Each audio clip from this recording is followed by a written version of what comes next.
When I was young, my family often spent the summer in the countryside. We visited the same town so frequent that we were more like parts of the community than casual guests. I befriended many of the children there. I was especially close to a boy named Jimmy. Even to this day, I am still not sure how we became such close friends. We were sharply different people. He was a free spirit who liked to do things I wouldn't even dare say. I was a quiet and stubborn person who was often trapped adhering to conventions. Maybe because our personalities so sharply contrasted that we found redeeming qualities in each other. During the day, Jimmy and I, together with other town kids, played hide and seek in the sunflower field. At nighttime, the two of us would climb up to the top of the hill to watch the enchanting stars. Although it has been a very long time, many of our adventures are still fresh in my mind, like they were yesterday. Not only we shared many adventures together, we often divulged to each other our dreams and aspirations. Jimmy learned about my struggles to live up to my parents' lofty goals and expectations. I learned how he had always wanted to leave this monotonous town. He dreamed of an exciting city life and aspired to become a pilot.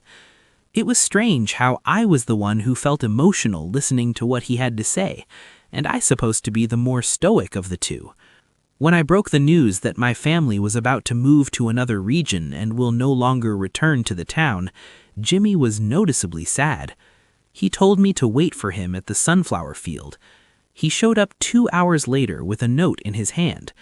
Jimmy gave me the note and smiled. "This is my parting gift," he said. On the note was a little poem written not too long ago.